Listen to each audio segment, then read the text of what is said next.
कानुन दलहरूले नबनाउन चाहेका पनि होइनन्, तर उनीहरूले आफ्ना पालामा वा मैले तपाईहरूलाई नागरिकता दिएको हो भनेर देखाउन वा ती नागरिकता पाएका व्यक्तिलाई मैले नागरिकता दिलाएको हो भनेर भोट आफ्नो पक्षमा पार्ने दाउ खोज्दा धेरै अलमल भएको हो।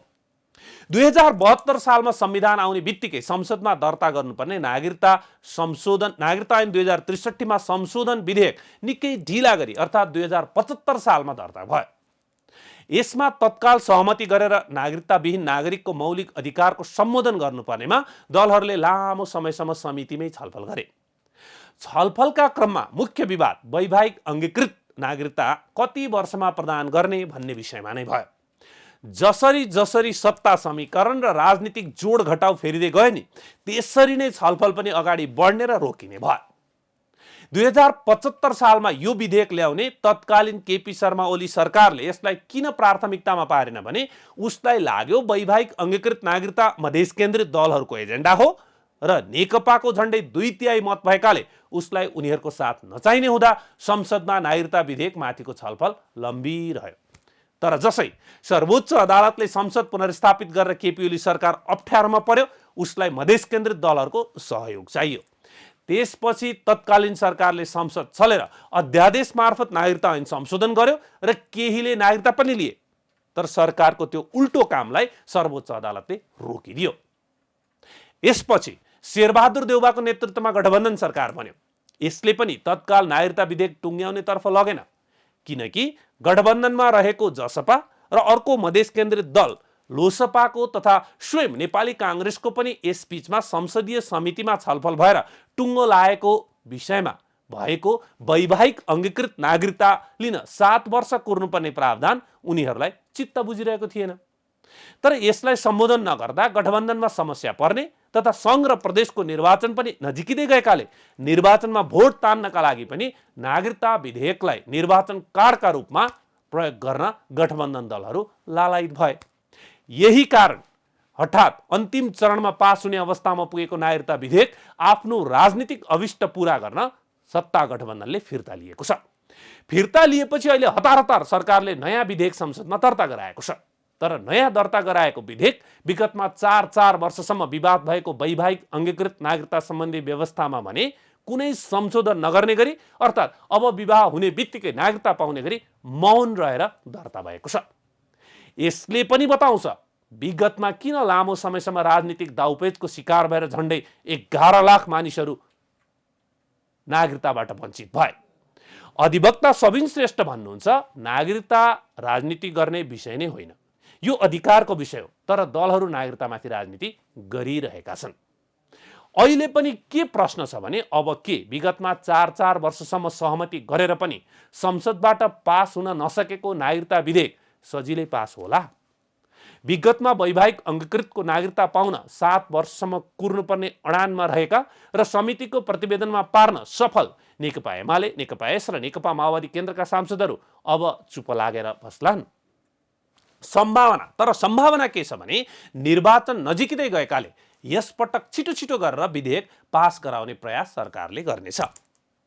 यसमा गठबन्धनमा भएकाले नेकपा एस र नेकपा माओवादी केन्द्रले मुख छोपेरै भए पनि समर्थन गर्ने सम्भावना छ भने गठबन्धनको अर्को दल जसपा र सरकार बाहिर रहेको दल लोसपाको चुनावी एजेन्डा भएकाले तत्काल समर्थन गर्न सक्छन्।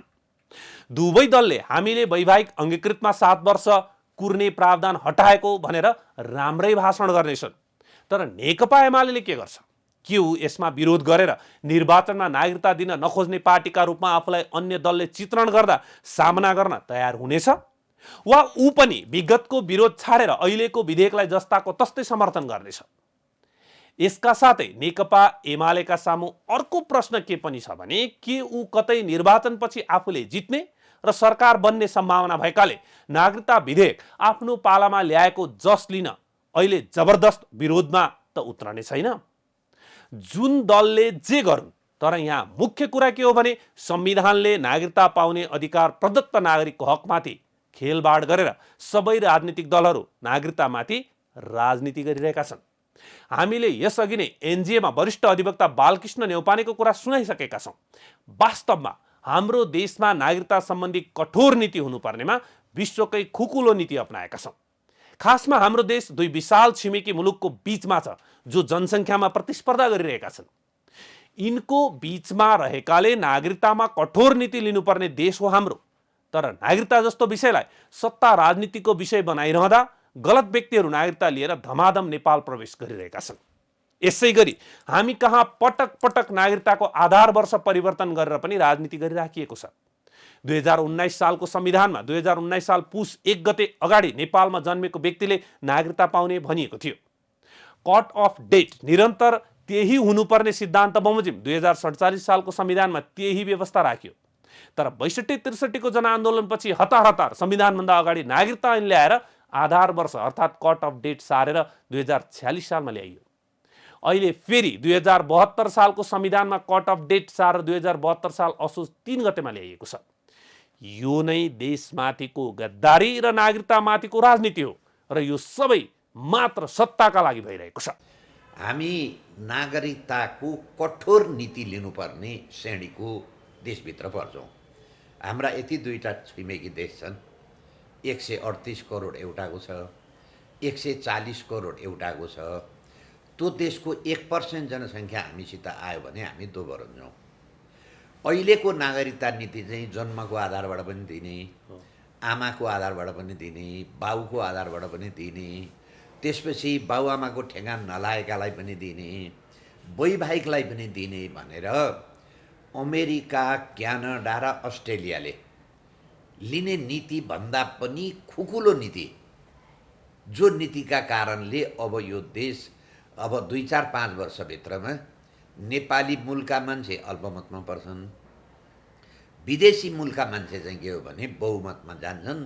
जुन डिजाइन सिक्किमको पहिलो नागरिकता विदेशी सर भर्ने दबाब दिएर त्यसपछि देश राम्रोसँग सञ्चालन नभएपछि अब के गर्ने भनेर जनमतमा लाने। जनमतमा लाँदा ती जुन आयातित नागरिकहरू छन् ती निर्वाचनका लागि र विभिन्न प्रलोभनमा परेर दिएका नागरिकले यो देशलाई चाहिँ अर्को देशमा गाप्ने गरी मतदान गरिदिन्छन्। त्यसपछि यो देश समाप्त हुन्छ र संसारको कुनै पनि देशमा आधार वर्ष परिवर्तन गरिँदैन। नेपालमा त यस्तो एउटा देश हो, 19 सालको संविधानले 19 साल पुस 1 गते बनायो। 47 सालको संविधानले त्यही 19 साल पुस 1 गते आधार वर्ष बनाएको कारणले त्यो संविधानले मृत्युवरण गर्नु पर्यो। 63 सालमा संविधान जारी हुनुभन्दा अगाडि हतार हतार नागरिकता ऐन पहिले जारी भयो। सामान्यतया त के हुन्छ भने पहिले संवैधानिक व्यवस्था बनाइन्छ, कस्ता मान्छेलाई नागरिकता दिने पहिले संवैधानिक व्यवस्था हुन्छ, त्यसपछि कानुन आउँछ। 47 सालको संविधान अन्तरिम संविधान 2063 साल जारी हुन्जेली 47 सालको संविधान बहाल छ। 47 सालको संविधान बहाल हुँदा 19 साल पुस 1 गते भन्दा पछाडि जन्मेका मान्छेले नागरिकता पाउँदैनन्। तर नागरिकता ऐन 2063 संविधान सभा चुनावभन्दा अगाडि 46 साल चैत 23 गतेसम्म नेपालमा जन्मेका मान्छेले नागरिकता पाउने भनेर संविधानको प्रावधानको विपरीतको प्रावधान राखियो। त्यतिखेर हामीहरूले सर्वोच्च आफ्नो मुद्दा गऱ्यौँ। त्यतिखेर यो मुद्दा सोगज पनि हुँदैन भन, सायद ती आन्दोलनकारी नै न्यायाधीश परे होला। त्यसपछि 72 सालको संविधानमा 72 साल असोज 2 गतेसम्म नेपालमा जन्मेका मान्छे नागरिक हुने भनियो। के हो यसको आधार? वैज्ञानिक आधार कट अफ डेट परिवर्तन गर्न हुँदैन भनेर संविधान निर्माणका क्रममा धेरै विवाद भए पनि दलहरू अडिन सकेनन्।